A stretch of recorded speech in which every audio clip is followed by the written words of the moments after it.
All right, thank you guys for being here today. Just some housekeeping. We're gonna have our superintendent, Andy Gardner, come on. He's going to give a statement, and then we'll have time for some questions. We are going to have it, because there's people in here, more than one. We'll do one question at a time and then one follow-up as well. And then once we come to a conclusion, I'll wrap everything up. Sorry. So, Superintendent Gardner. Thanks everyone for coming today. We're going to just give you a brief overview of where things are in the bargaining process that led to today's walkout. And we want to as well give you some insight into the issues. So we want to make sure that everyone understands that we're working really hard to come to an agreement here with our teachers. It is important. We cannot do school without them. They're just so critical to what we do, and they're great people, and we are always entering the room each time thinking about not just the people in the room, but all 575 teachers in this district. Super important that both sides work together. We pledge that we're going to continue to do that. We want to as well make sure that you understand that we are keeping our classified staff harmless in this. They will report to work tomorrow. School is closed today, but they will report to work tomorrow. They have jobs. We will be distributing food. We will use our bus transportation system to do that. And we will have people otherwise engaged in the building. Of course, our maintenance crews will be taking advantage of this opportunity to clean schools and to do some repairs of the buildings without the students in them. We want to thank Albany Boys and Girls Club and the YMCA here in Albany for their planning and their willingness to house additional students at this time. And we know that this places a huge stress on families when parents go to work. Typically their kids go to school. Right now that option is not available. Their ability to expand somewhat does not meet the whole need, but we appreciate the efforts that they have put in. The bargaining process specifically right now, we have been in mediation since September 10th.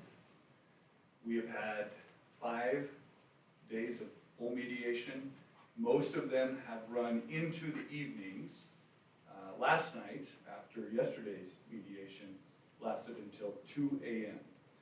At this point, the district has responded to all 34 articles that the union has opened, and we have worked throughout the spring, into the summer, beginning again in August. And at this point, we can fairly say that of the 34 articles open, we have responded to all of them. Last night, as we got towards midnight, we had a sit-down, full session interaction where both full teams came for a meeting. Again, student safety was talked about, and they ended with a statement that if we do not have a hard cap on class size, then we will go on strike. That occurred at about 11. We did ask them to come back and discuss the issue further. Currently, this has been something that has been talked about on a couple of occasions in bargaining. We have come back and have provided counteroffers that include an improved process to address class size with teachers. We have also offered to set aside a fund of $250,000 that would be set aside specifically to solve those problems. But the issue seems to be that there is a need on their part to have a hard class cap. We did go back after they had made that statement, and we did make several statements, tried to work to explain that. If we have 2 or 3 kids that are difficult, the number of other kids in the room is less important. It is how we support and deal with that behavior, as opposed to how we, the fact that there's just a total number of kids in the room. We need to really focus on behavior. We were able already in this bargaining on October 25th to reach an agreement with the union on the article called behavior management. And so we feel like this has we need it to be better articulated by them how a hard number in a classroom addresses behavior. And I know that there is a lot of emotion around that, but we feel like there have been a lot of strides. This is something we've already TA'd, and we want to continue to have those discussions. Also last night, the district increased its compensation offer 15 to 18. So over 3 years of this contract, we have two issues here. The first is our teachers lost about 9% against inflation over the 2021 to 24 contract. We could see that bubble of inflation, and that has eroded. A family of 2 teachers living in this district now is able to buy what 91 cents could buy 3 years ago. And so we know that, we knew that coming into this year, and we addressed through the cutting of staff and program, creating room for this offer. And that was a really important part of our plan. We do need to catch people up against inflation. At the same time, we also have done salary analysis, and we know that our top teachers, our most senior teachers, are paid below the market. Thus they, the people at the top of the scale, are getting an additional 2% increase over the rest because they are very low. Our younger teachers are fairly well compensated and have competitive salaries, but that is the area where we needed to work. And so we set that aside, and again, it comes to 15% over 3 years, 18% for the people at the top. As we go forward, schools were closed today in anticipation to make sure that we had everything prepped out. As we go forward this week, we will continue to work. Mediation is set for tomorrow. We plan to be there. GAEA will be too, and we'll work towards a solution. And we are not going to break off negotiations. We are going to keep working until we get a deal done. This is a huge hardship on families. We've had several queries about from parents who are going to lose the days that they were saving for Christmas because they're going to have to stay home for childcare. We know that that's a hardship. We also want our kids in schools. We believe that many of these schools are the safest place for their kids. They are the place where the kids are fed. They are the place where the kids need to be during the school year, learning and moving forward. And finally, I would just like to say this again. We know that the teachers of this district care about the kids. We know that they do a great job. When I go to the schools, I see good relationships where adults and kids interact with each other with smiles on their faces, and we want that to get that back as soon as possible. I'll take questions. Can you say what time? We have not set a hard time yet. We just finished locating the place.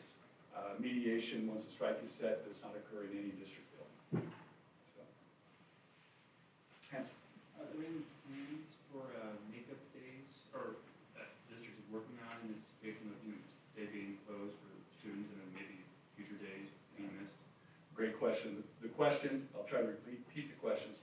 The question is, are there any plans for makeup days? Because this is happening in November, we do not know yet what weather will do as well. And so at this time, no plans have been made. Have you had conversations with the governor's office, with state lawmakers about this being part of the whole question about funding education? I have not personally. I know that the Confederation of Oregon School Administrators has. I know that the Oregon School Boards Association has. We have actually put it together a group of superintendents to work on a COSA funding coalition. And yes, we are speaking at length about that and about how to improve that number. And we know that the governor has put together a new way of looking at the roll-up in the state fund.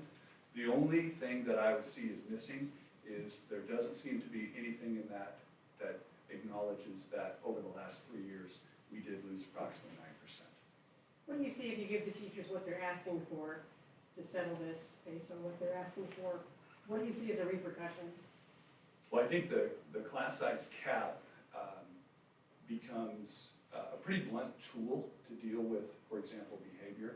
We have 2 high schools in this district, we have 4 middle schools, we have 14 elementaries that are rather small.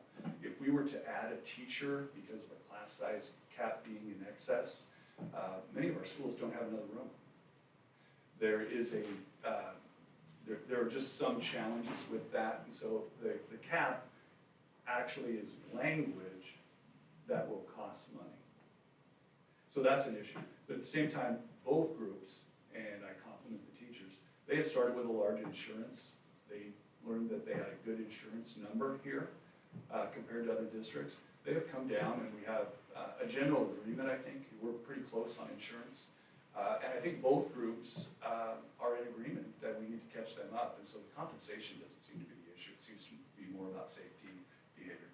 Well, in talking to some of the teachers today, staffing seems to be an issue when it comes to special ed. Counselors in schools, where they're having, high school counselor has hundreds and hundreds of kids for one counselor. So some of these are staffing issues. Is there any plans to increase staffing in some of these particular areas? Well, the governor may have more to say about that than I do right now. I can't get back to you with the exact specifics. We have met with them, the union in special ed, for example, and they have not been, they have seen what our ratio is, for example, in special ed for caseload, and they have agreed that those are pretty good numbers. I couldn't speak about how those compare to other districts. What about prep? Go ahead. I'm waiting for the next one. I was gonna say, what about prep time? They're saying that they need more prep time too, to be able to grade their papers or get their classes ready for the next day. They also said that they've lost prep time in previous years. Yeah, the prep time is the same as it has been in the contract, and we can get you a comparison analysis at the different levels. What we have is fairly consistent with what other districts do. The exception would probably be the high school. When we compare, it is a 90-minute prep. We only have a 90 and a 45 on each other day this year, but we have already committed in this contract to go to 90 next year. Any other, yes? The Educators Association says broadly they have felt unheard at the negotiation table, but how did the district feel walking away at 2 in the morning last night? Well, we were distressed because we know the negative impacts of a strike on the community, right? And the kids and the relationships, teacher to teacher, teacher to administrator, so there's a lot of distress there. But I want to go back to what I said earlier, that being heard, we have agreed already to behavior and how we manage that. We have heard and agree with their statement of compensation. And in summary, we have also responded to all 34 articles through a long bargaining process. And where we can, we take it, like somebody did. So I think this group behind me has leaned in, and we have listened, and we have engaged in side meetings with them, but I don't think that there's been a lack of effort on our part or a callousness of any kind. Any other questions? You see here, it says the difference between the gaps and the GAEA proposal is $27+ million. Is their proposal unreasonable? Are they being unreasonable? So we ended this last year in June. We brought $15 million of ending fund balance into this year, closer to 60, somewhere in between. And we worked really hard to save that. We cut a local preschool that was beloved because we could no longer carry that. It was not one of our programs. And so we made a lot of sacrifices in order to do this. But we still have to have money as well in a reserve. One of the real challenges here has been they can see, teachers can see, the community can see that we have 15 million ending fund balance. And there's an understanding, I think, that we just have $15 just sitting there. But we are going to end this year without any other unforeseen emergencies. We are going to spend down to 8%, which is the board minimum, and that will occur through this year. So we have allocated $5.5 million or something like that we are spending down in our ending fund balance, and the vast majority of that is going to this contract because we know that we need to do it. Okay. Anything else?